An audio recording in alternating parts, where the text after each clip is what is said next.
Rocky, coming in with Rocky style? Rocky style. Shaking that straw. Whoa. Those are the Rocky lights, apparently. Whoa. Cheers. Cheers. I think they're getting faster. I don't know. Oh, no, they slowed down again. Oh. Cheers and welcome to the bar today. This is delicious. I know, I made it good. Wow. What did you do? Don't worry about it. It's a super secret drink. Damn it. We won't reveal this drink is a super secret drink. It's delicious. Yeah. Super secret for sure. I enjoyed that. This is Secret Drink 101. I don't know what you did, but it's awesome. Thank you. It's a nice balance between a few things. But yeah, this one is going to just remain a mystery. Living in a mystery. I wonder how many times I've actually sang that song while doing this. A lot. I feel like that song comes up a lot. Yep. That's okay though. It's the truth. Mm-hmm. And this drink is delicious. And cheers, everybody! Welcome to the bar today. We got a really great episode today. It's gonna be amazing. We went to an art show. It's this foreign thing. All right, so people might not know, but we should maybe explain art shows. Oh. Before we explain them when we went to. Okay, there's art on walls, and it's being shown in a building. Okay. And there's usually snacks and drinks. Okay, so the essence of an art show is basically that. You have the art on the walls, and you either like it or you don't, depending on your preference in art. And then there's usually snacks. Which are also either good or not. And they're usually pretty fancy snacks. Most snacks are fancy.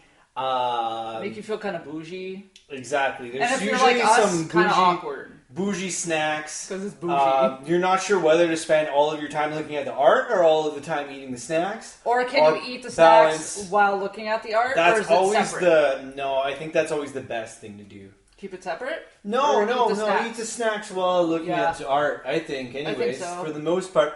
I think if you got a nice snack in your hand and you're walking around looking at the nice art, I think that's probably the best strategy. I think so. Get your snack first, maybe even a little drink, and then walk around because you got snacks and you got drinks. Yep. So that's usually a good strategy for sure. Yep. But yeah, we went to the art show and I fell in love with the girl at the art show. And she said what? And told her that I didn't know. I told her that I didn't know. Aww. I told her that I didn't know. But anyways, little Blink-182. I had to throw it in there. I hadn't sang that song in a while. I hadn't sang a little Blink there in a while. But you twisted it. It's supposed to be rock show, not art show. Yeah, I know. I made a little different play on it. I like it. Yep. Rock show, art show. Yeah, you could. Got a girlfriend. She goes to art school. I got an art school girlfriend. Yeah. There's another song for you. Nice. That's awesome. There's actually a lot of songs based around art shows, rock shows, rock shows, rock art shows. Whoa, rock art shows. That'd be cool. Do you think you could do an entire show just with rocks, different types of rocks? Probably. It's called the Mineral Show. It's called the Gem and Mineral Show. Next week. Yeah, so Gem and Mineral Show. No, we won't go into that. No, we're not derailing that far. Okay, fine. We maybe we'll talk about that after, but we have to rail into the art show first. Yes. So we went to an art show of a friend of ours, and she's been doing a lot of new stuff. Has created a lot of great new pieces in this past little while. Big ones too. And these aren't small pieces. We're talking big, huge footer pieces, like 5 feet by 5 feet. There, bud. They're footers. Some big footers. Some big footers. No big footers, though. But, she had one of a bear, but that's definitely not Bigfoot. I think I got a mosquito bite on my head. I told you that. Yeah, I know, but I think I got a new one. Oh, no. Yeah, I know. My head sucks. itchy. I know. I got like a bite. Shitty. I know. Got to scratch my head. Oh, no. Yeah. Mosquito suck. Bah! Bzzz, more like bzzz. More like me. Me. But yeah, she had one of a bear. And that's not quite Bigfoot. No. But it is a bear, and it was beautiful. And he was a big bear. It was a big bear. Yeah, it was a big bear painting. And the bear was eating, those were raspberries, looked like. Some sort of berry. Yeah. It was some sort I don't of know berry. if it was a specific berry. But So this bear that she painted, I would say raspberries. Was a raspberry, and we brought one piece that we have of hers to display here. Yeah, so this is an older one. This is obviously a smaller one, but this is some of her work here. And do you want to go into details more about her? Say her name, and she actually taught you for some of your stuff. Yeah. So you probably have a bit of a better insight into what to describe her work as.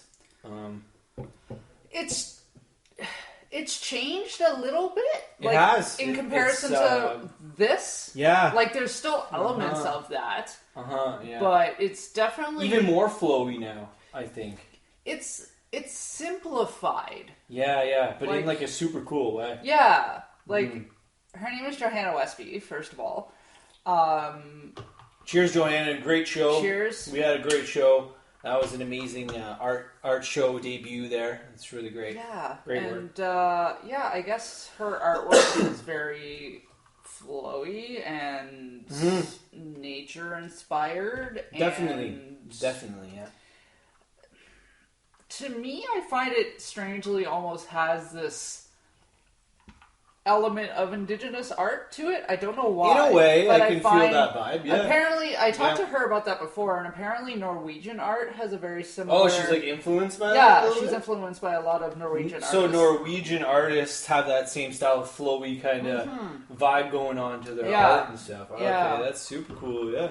That's great. Yeah. Well, I mean, I think if you're going to be inspired by Norwegians to create your art, you're probably on a good track. Because, I know a lot of Norwegian artists by heart. I mean, I know hundreds and hundreds of Norwegian artists. 100%.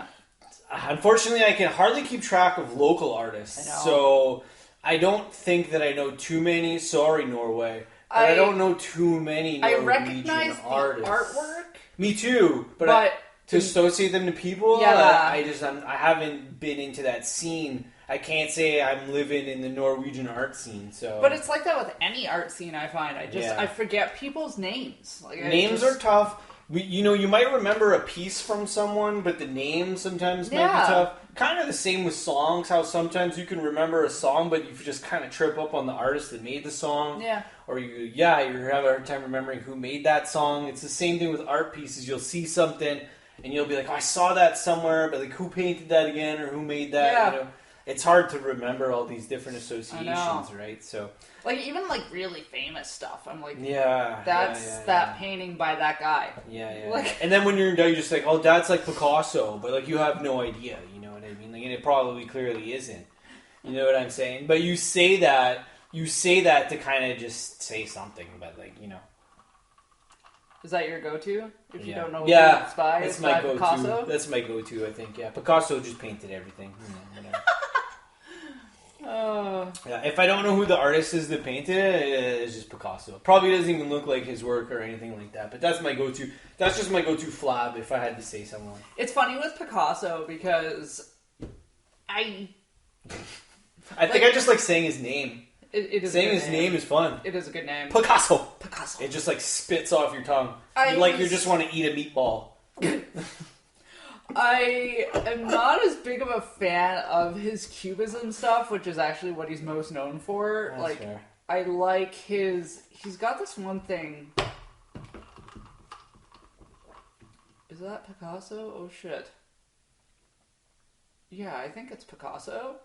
Okay. Oh god. He's got this like one section of works. Okay. I think it's called the Blue Period. But I can't remember if I'm mixing that up with Van Gogh. I think it's Picasso. Okay. Anywho, there's a section of paintings of his that are called the Blue Period, and cool, man. Actually, you should probably look at those because there's a lot of paintings of like musicians and stuff. Oh, that's sweet. And it's just all in different blues because he at the time was just really depressed and bummed out, so he just painted in a lot of like darks and blues and like. Just kind of all the feels. It's got a very like melancholy feel to it. Okay, that was a period of time for him. Yeah, and they weren't very big pieces. Like they were fairly small. I feel like I remember seeing some of those pieces from that time, but like just in pictures, obviously. Yeah, but I saw one in real life. But it was cool. Where did you see that again? The Art Gallery of Ontario in Toronto. Yeah. So you went to the Art Gallery of Ontario, which is in Toronto. Yeah. Is it in Toronto or is it on the outskirts? No, it's in Toronto. Okay, so that one's in Toronto. And you saw one of Picasso's blue paintings up on the wall. Yeah. Nice. That's sweet. Yeah. It must have been cool to see that live. It was cool. There were a few pieces in the AGO, which is Art Gallery of Ontario for short. Oh, yeah. Yeah. People that aren't from here, AGO is Art Gallery of Ontario. That, like, I got teary-eyed when I saw them. Yeah, cool. There was a Monet piece that I cried. I don't remember what it was called. Sunset, something. Nice. Because, like, I've been a fan of Monet since, like, elementary school. Like, one of the first artists I remember falling in love with. That's sweet. And it was the first time I'd ever seen... like his painting? His painting in real life. And it was mind-blowing. So I cried. And cool. I saw a Van Gogh there. I almost missed it. Oh, yeah. Because it was about this big. No. And it was just kind of like shoved in this little corner. Oh. And it was so They were easy. almost hiding it. Yeah, because it was like... There's the entrance to the next gallery. Yeah. And like, you know how the wall has that little... Before the... like there was like a turning point? Like in... Well, it was a door straight this way, and then there was wall and wall. Oh, okay. So, like, the doorway was it was kind of almost blocking it, and you had to go around it to the other side. No, you would just go through it, but because it was in the corner, it would be easy, because there was other paintings facing this way. I'm picturing what you're saying, but I just don't think I repeated it right. No. But you're explaining it right, I know what you're saying. Okay. Yeah. So, yeah, it was I'm just, following like, you. right in the little corner there. I'm following you on that. So that was cool. Super sweet. That's super cool. But at least you got to see it and you got to catch it, and that's amazing. I did. They were supposed to have a huge Van Gogh exhibit at the AGO, like right before shit hit the fan. Right before they shut down some stuff? Yeah, and I was so excited. I was totally going to go see it. And, Do you think something like that would still happen now, or do you think it's kind of come and gone? Do you think it would come back, you mean? Yeah. I don't think it would come back to Toronto. Because a lot of those traveling exhibits have timelines and stuff, and that one has been very, very popular.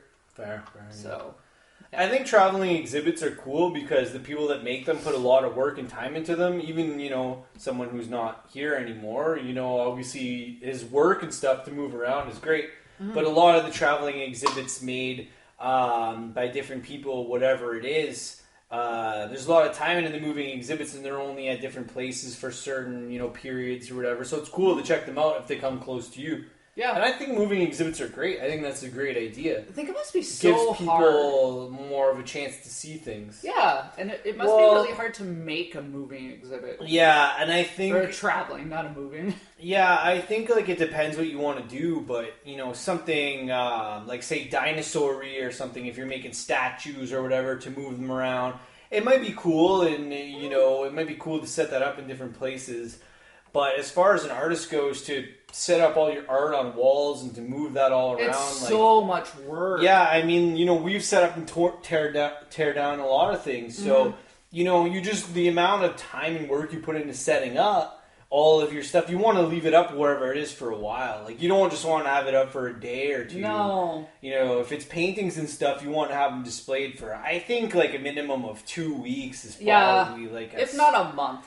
A month. 2 weeks to a month. Yeah. At least. If you have a moving art exhibit like that, I think you're ultimately looking at, 2 weeks to a month in one spot, and then move it around to other places. That's how I'm seeing it anyways. Yeah. Because there's little things that people don't realize go into setting up artwork in a display sense. Yeah. It's not like you just walk up to the wall and just hang your piece on the wall. No. You have to measure shit and then hang things from the ceiling, and then the hooks have to be placed a certain way, and then like, sometimes your measurements are a little off, and then things look screwy, and then you have to refix it. Yeah, and then if you move one of your paintings and it looks weird, and you got to move another one, and then next thing you know, you're moving all of them again. You know what I mean? So to get it to a point where you're happy with it is another whole thing. That's why one of the best things I learned about setting up for art shows is to set them up on the ground first. So you set them up on the ground to see how you want the pieces displayed, and then you put them on the wall. There's a pro tip for all you artists out there. Pro tip for all you artists out there. If you're setting up a show, set it up on the ground first before you put anything up. Because if you start putting things up and you think, oh, this is going to work out good, you're going to change your mind. You're going to change your mind. You're going to want to take the whole thing down and restart. So put it on the ground first. Set it all up on the ground. And then that way you can have a feel of where you lay out all your work and stuff before you put it up on the wall and you start screwing things in and hammering things. You can move it all around. It's easy to change things around when it's just hanging out on the ground. Yeah. It's hard to change things around once you start putting things up on the wall. Yep. So that's definitely a pro tip for art shows and doing it awesomely. And getting it the way that you like it ultimately because it's your show. So, set it up the way you want it, right? Yeah. And if you're I think for this show, it was set up almost perfectly. It was great. It was great. Just the way the different flow of the paintings went from a landscapey one to an animal to more of another landscapey type one to some fish or whatever. I didn't quite understand though the one chick. Where the hell did that come from? I got a drip. Maybe from my giant straw. Anyway, giant ass straw. That one woman that was talking to us. When she was talking about the orange paintings that were separated from some of the other colors. I think it's just because they were too poppy. I guess so. If you don't want to have something that pops out kind of too much with more neutral colory things, I guess. Okay. So they wanted to put the one that pops out kind of off to the side a little bit more. Because if you have a flow of a neutral color full of things, to have something that's really bright in the middle might kind of throw you off. That's fair. It's kind of the way I was thinking about that. And I kind of got what you were saying, so they moved that one more off to the side. Almost like you were saying about that Monet painting, how it was tucked off to the side. Oh, no, the Van Gogh. Or the Van Gogh that was tucked off to the side. Van Gogh. They kind of tucked it off to the side there, so yeah. Yeah. Okay. And then, too, if a piece that's really bright is in a corner, it'll still be really bright because it's bright, whereas something that's duller or more neutral won't pop as much in a darker area. Yeah, and I mean, I think, if you have an art display and you got all your beautiful art set up and you're putting on a show, you want to have it set up with a good contrasty flow to it, in my opinion. I mean, you want to have poppy things in one place, kind of maybe more neutral things in another, keep it a little bit separate, whatever you want to do. Well, that's why art galleries are white walls. Yeah. Although, I would love to go to an art gallery that had black walls. It's the same concept as having a white wall. It is. Because the artwork would still be the center of attention. Yeah. It would just be darker instead of light. And it would be interesting to see what it would look like in that setup. I know what you're trying to say. And it's it's kind of an interesting thing to think about because most art galleries always have the white walls. You know what I'm saying? Mm-hmm. And to do something different like that and have kind of a more of a black wall setup, and I think her work would look really great. It would look so nice on a black wall. Because she has such good color usage that if you had a black wall behind it, it would just kind of pop out the colors even more, I think. You know what I mean? That's the way I feel. I feel like the white walls don't make colors pop And enough. Even the way she uses some of the neutrals to flow with each other. I think if your background was black, you would just pop out those neutrals so much better. Yeah. You know what I mean?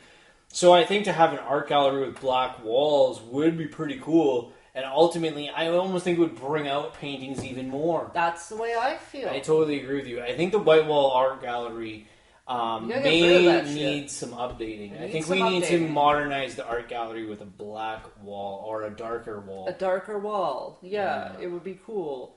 I think we're in a transitional phase for art galleries. I think we're just in a transitional phase. It's not just for art galleries, for everything. The art world is upside down right now, and artists don't know what's up, what's down, and what's sideways as far as displaying and making it look the best they can. All we know is to make the art and do our best with our art. But at the same time, the displaying is always so tricky. It is. Yeah, it is tricky. Because you just have to think about so many different things. Like, you have to think about, okay, is this piece going to flow with that piece? Or is this going to stick out too much? And does this fit with the theming? And what are the size of the walls that my paintings are going to be hanging on? And is my painting going to be too big for the wall? Or is it going to be too small for the wall? And sometimes you don't get that perspective when you're just in your studio or wherever you are that you're creating. Doing all your work and stuff, even me right now, like my painting that I just finished looks really huge, but it's because I'm painting it on a little easel on a, whatever size desk that is. Exactly, yeah, for sure. But when I put it on a wall, it might look half the size that it does in the room that it's in right now. It's true. It's weird. It's so weird. Yeah, and I think like playing with sizes and shapes for art is cool because, a lot of times in an awkward way, a small piece can almost look good with a lot of space around it. You know what I mean? Like, if that's a vibe you want, sometimes you gotta space out your shit because if it's too tight to the next thing or whatever, then there's too much tightness going on. It starts to just blend all together. Yeah, exactly. So sometimes you can have smaller piece kind of like this one, almost on a wall to itself in a bigger area, and it would look okay in a different way because it would really you'd have to pull your attention in because there's so much dead backspace that it would just suck you into this little thing. That's the thing. You know what I mean? So there's so many different ways of looking at displaying it that it's interesting, man. Yeah, and that's something that you have to keep in the back of your mind when you're making artwork. Yeah. If you're planning on displaying it in that sense. Yeah, in like a gallery show or whatever you do, Yeah, which in my greener years of doing that, I think I didn't think about as much as I'm doing now. I think about the big picture a lot more. Well, that's fair. And I think, a lot of people want to cram things into space that they have. A lot of times with art and art displays, you might not have a lot of room, so you're trying to cram stuff. Even if you have a booth set up, you're trying to cram stuff, maybe if you're doing like a booth show or something like that. But I think a lot of times people need to remember that you're better off to, give your work some space, man. Yeah. I know you want to try to get more stuff in there, but you're more sometimes. You are, and I mean, it's a fine line between keeping something in a bag that's not being displayed at all or just putting it out there. But I think ultimately, if you have a table in like a backspace, or if you're at a show, I'm talking about like a show, a display or something, have like a couple pieces up on the back wall that like you really love, but don't overcrowd that. Because if you're overcrowding it, you're better off to overcrowd a table or something, because it's a table. I don't mind when I'm seeing like a table that's full of stuff, like it has less like crowdiness effect. It's just a table. You got stuff I get on that. it, you know what I mean? Yeah. But as far as like a backsplashy thing goes, like I've seen too much on them sometimes, and then it can get kind of crowded. So depending on how much space you have, your art show, your art exhibit can be set up different ways. But I just don't like when I like when there's some nice main pieces. But if it's overcrowded, then I'm too all over the place. It's kind of like having a menu with too much stuff on it. Yeah, kind of. Yeah, exactly. Sometimes you only need a few items. Yeah, like sometimes, like I'd rather have a menu that has. Yeah, just give me your 3 best things. I was gonna go with 5. Man, 3 to 5. 3 to 5. 3 to 5 best food items that are there. Yeah, I'd rather that than have a I know 3-page menu, and then I'm just like, shit. I totally know what you mean, but I think like the art world and artists in general are re-energizing themselves to a new way of doing things, and the way of the past, has changed, but I feel like it's going to be this endless thing of figuring it out. I just don't think anybody's ever going to figure it out. You know what I mean? Like, there's not going to be a formula for displaying art that's ever going to be, this is the formula. It's just, there's so many variables. It's so varying that there's not just one way to do it. You know what I mean? No. Like, you can take people's advice, you can listen to things, you can go see what other people are doing, go see stuff, you can see this, you can listen to that person who's going to set it up this way, you can do that. But, like, you got to do it, kind of set it up how you feel, too. Yeah, maybe you don't want your work hanging up on a wall. Maybe you want your work on the ground. Yeah, dude. You know, depending on... Because art's about conveying story, conveying messages, right? Mm-hmm. And it's the stories, man. It's the stories. That's why I loved her stuff too, because every piece she had a little write-up with what she was feeling when she made it, what's it about, and that's what I super love about, you know, artists that do that. Mm-hmm. It's not just like, this is barren woods, and there's not like a little thing. Yeah, like, I hate give that. me something on the page that'll give me a little bit of a description, and I really enjoy that extra thing that people put on the side of the art itself, where it just gives you a little story of like, what were you feeling while you did this, and it's just it doesn't have to be long, just like, this is the bear that I painted the morning I saw a bear in my driveway and I wanted to paint a bear. And I think what's like interesting, whatever, is a little thing, you know, is that's lot. What I really sometimes, like about the extras. Yeah, and sometimes when you look at an art piece, you might get a completely different idea than what the artist intended. Yeah. Like, I bet you a lot of people looked at that bear and thought, oh, that bear looks like it's hungry and it wants the berries. Yeah. And then when I looked at the bear, I'm like, the bear looks kind of like scared, or like kind of scared. And then ironically, when I read the description about it, I'm like, oh, she nailed it.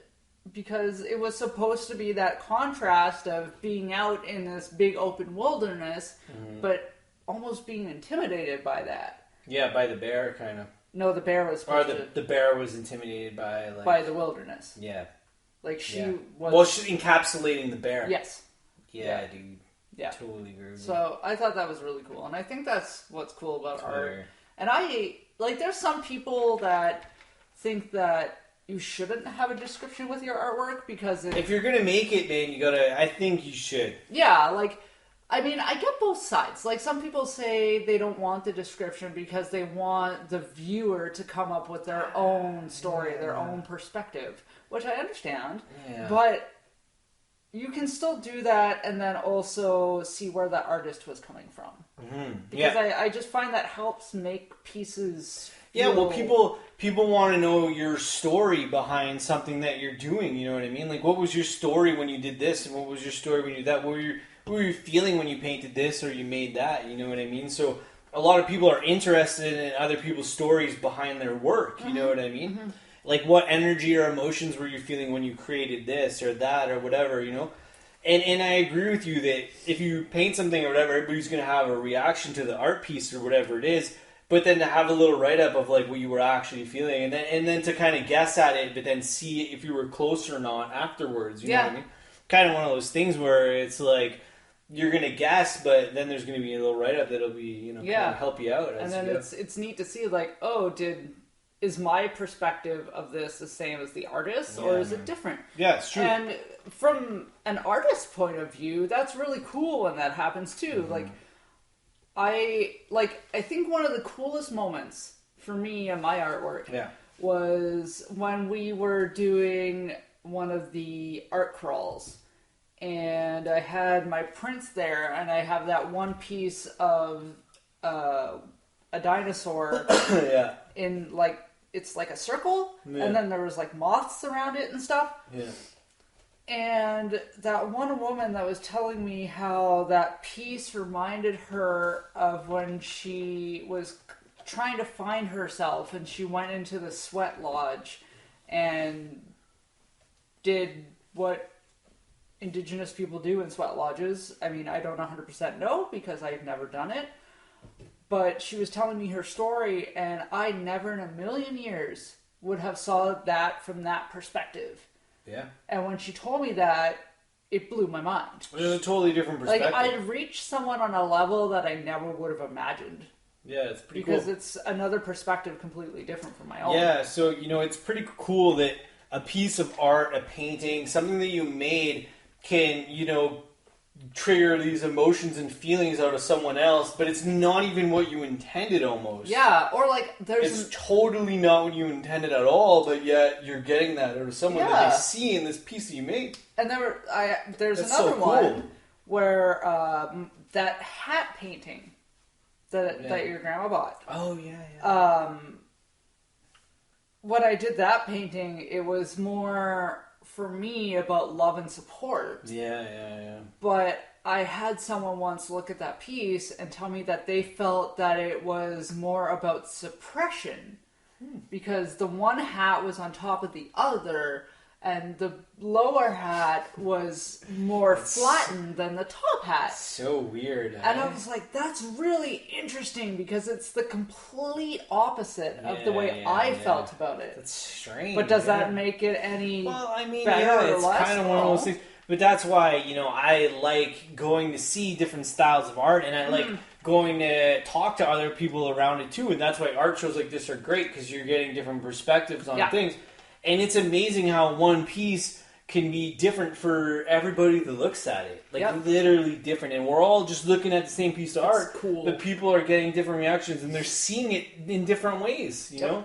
It's just even a couple, a tree, a landscape painting, and make you feel something that, this reminds me of that time where I was on this lake or whatever, because it kind of looks maybe the same. Yeah. But then another person will have a memory of the time where they tipped their canoe while they were on another lake or something. Yeah. It's just, it reminds you of different things, or you look at it differently. Or like, but you're looking at the same thing. Yeah. Or imagine someone who doesn't come from that environment. Like, we're surrounded by pine trees here. There's pine trees in every corner. But right there. What if someone from Florida were to look at that painting? Yeah, what would they think? There's not that many pine trees. I don't even think... Do they have pine trees in Florida? I'm not going to comment on that. I don't know. I want to say no, but...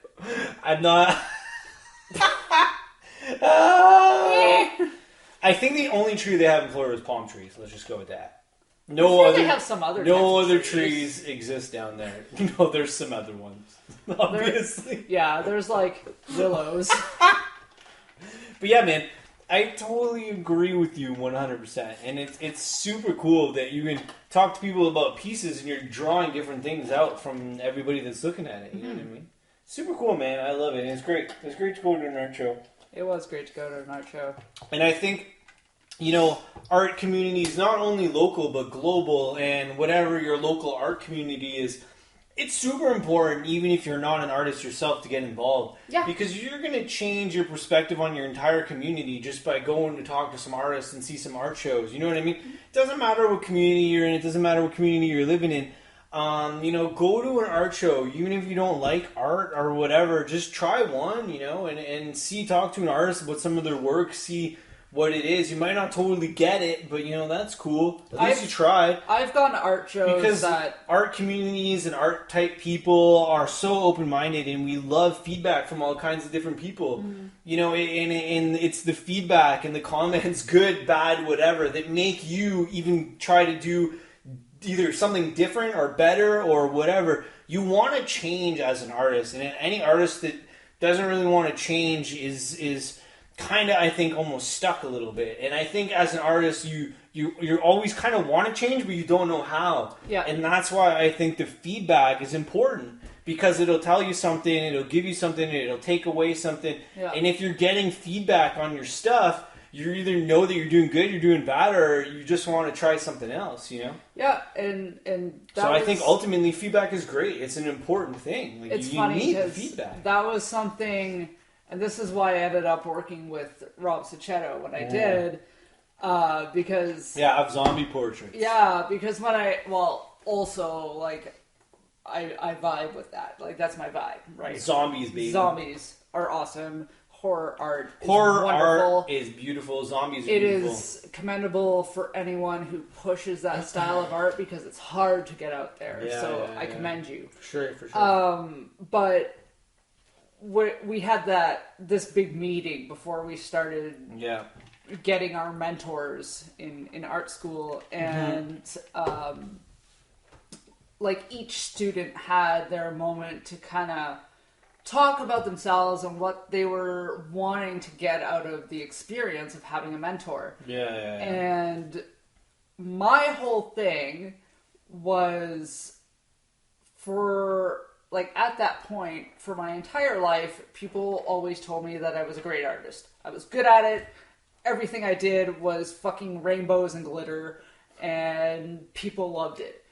But I was never told if something was shitty.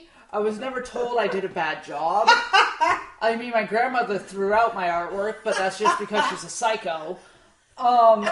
So I said, I want someone who will tell me if my work is shit.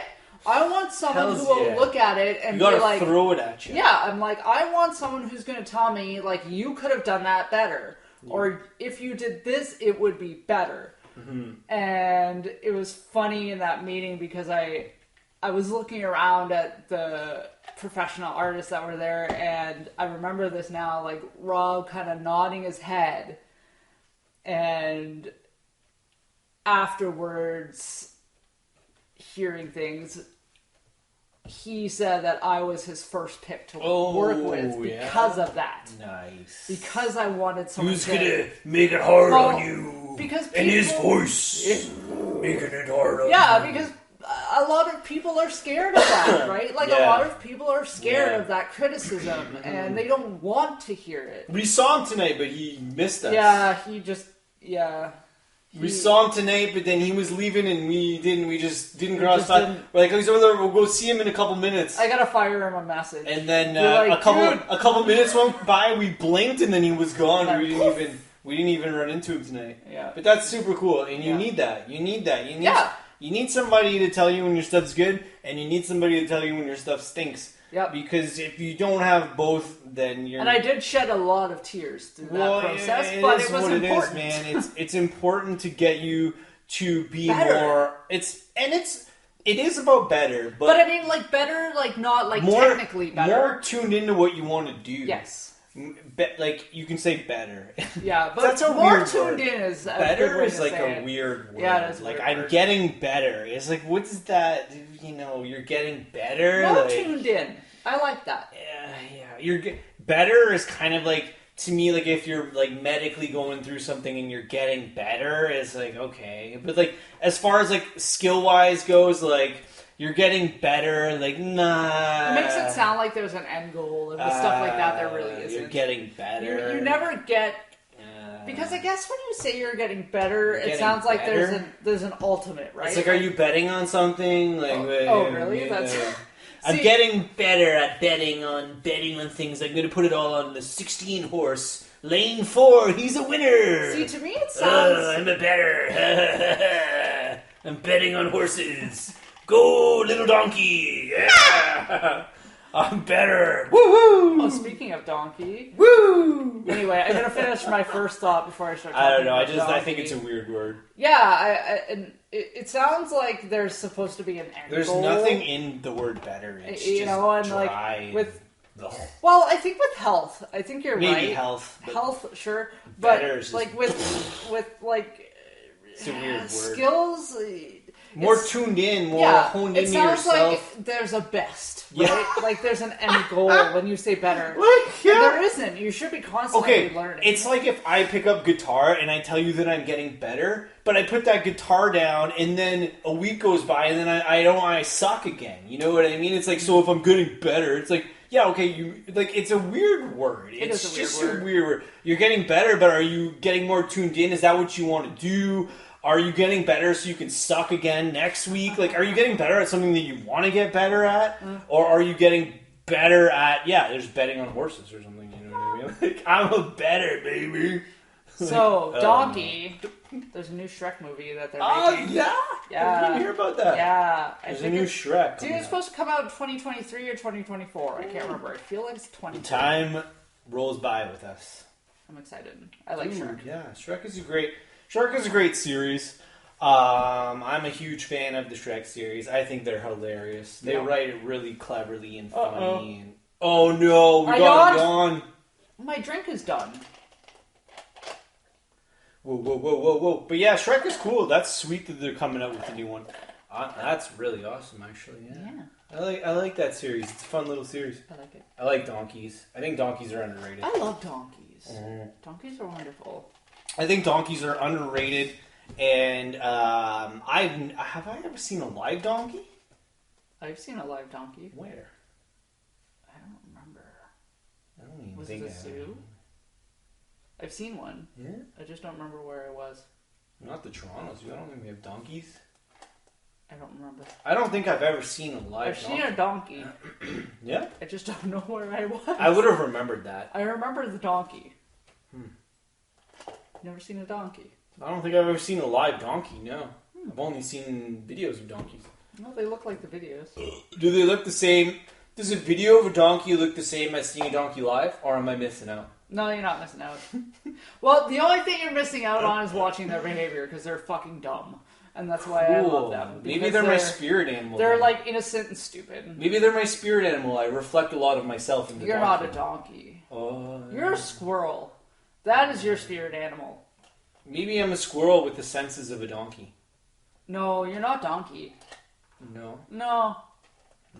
No, you're not a donkey. Okay. So I'm more of a squirrel. Yeah, you're more of a squirrel. Okay. I can live with that. Cool. I'm like a squirrel donkey. I can't let go of the donkey. Can't let go of the donkey. I'm holding on to the donkey. I don't know why, but this leads me to my album of the week. This is a new thing that Ian is doing. Okay, so I am introducing the album of the week because I love music. I love all the albums that have been created over time. And I want to bring in my own album of the week based on basically absolutely nothing. But whatever album that I want to bring in that week. And as a musician myself, a creator of music, I want to listen and, and bring forward all the music that I can that I like, even stuff that I don't like. If I find it interesting, I'll bring it in. But my first album of the week is down here.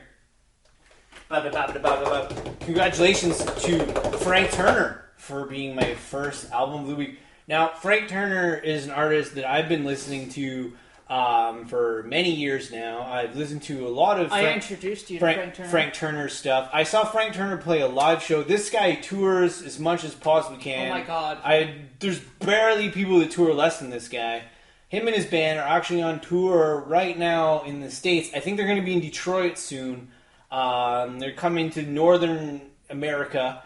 But yeah, this guy plays great music. If you get a chance to see Frank Turner live, he is a great artist. This album in particular is his Be More Kind album, which has a lot of great songs on it. Songs like Don't Worry are amazing. Little Changes. I mean, this whole album is great. I've listened to this one many times, and I don't know, you just got something with songwriting, making songs. His whole band, and the Sleeping Souls are the name of his entire band when they're playing. Yeah, they change around. Yeah, they're super cool, talented group of guys, and they love playing music for you. So if you can catch them out on the road, Frank Turner, Be More Kind is my album of the week, and he has a bunch of other albums. And definitely a great artist to see live. I saw him at Osheaga when he played in Montreal, and that was a great show. Osheaga? I said Osheaga? Osheaga? I have no idea. Yeah, it's one of that. It's something like that. Yeah, if you get a chance to see some live music from Frank Turner, check it out. He is great and on tour right now in the States. And he's British. Yes, a British musician doing his thing. Like I said, this guy tours and plays as many shows as many people out there, so if you get a chance to catch him on tour, definitely do it. And that album is awesome. So that is my album of the week. I first saw Frank Turner open for Social Distortion in Toronto at the Full House, which does not exist anymore. Rest in peace. Yeah. That was the first time I saw Frank Turner, and cool. From that moment, I was in love. Yeah. Like I said, he's a great live show. There's not too many opening bands that can get an audience to sing along with them that has never heard them before. Fair. Especially a punk audience. That's true. Yes. And then we saw him in Nashville. Nashville? Yes. He was... Oh, yeah, when we went to the show that was across the tracks. Yes. When we crossed the tracks. Yes. Mm-hmm. So that's funny. You've seen him twice live, and I've seen him twice live, but at a couple different shows. Well, you saw him without me, and I saw him without you, exactly. and then we saw him together. Yeah, exactly. Because I remember when you were going to Oshiaga, fair. I remember telling you, you need to make sure that you see Frank Turner. Yeah. No, absolutely. And I mean, a lot of bands tour, a lot of people are playing music live, but this guy, it's his heart and soul, man. And if you want to see a cool live show, you know when some people have that thing that it's hard to explain, they're just born to do this thing. They're just born to play music. Like, some musicians are great and they perform pretty good, but other musicians are just performers that, you know, if you can catch them live, like, do so, because their live show is awesome. And even if he's just playing some acoustic, the guy's just incredibly talented. So, yeah, definitely. And he feels like your buddy. Literally, he's just a chill. Like, it's not like I've talked to him, but he seems just like a chill dude, just, you know, out there in the world playing music, putting on great shows for everyone. Yep. And he's touring around the States, so if you get to see Frank Turner or pick up some albums or listen to it or whatever, that's my album of the week, artist of the week. There you go. Yeah, for sure. So, yeah, I just wanted to do that, bring that in as something. Yeah. All right. Anything else you want to wrap up on this artsy, fartsy art show kind of vibe thing? Art rhymes with fart. Art rhymes with fart. They can both stink, but they can both add a certain something special to a moment. Yeah. And what happens if you light a fart on fire? It blows up. I think we should have ended with my sentence. Again, I said too much. Yeah. I'm going to say it again. Art rhymes with fart. Yeah, listen to her. They can both stink sometimes, but they also add a special something to a moment. Amazing. That's amazing. I'm going to see if I can get this to stand up. Amanda, I probably won't be able to. I'll just bring it in closer, and then I'll duck down, and then you can press the goodbye, everyone.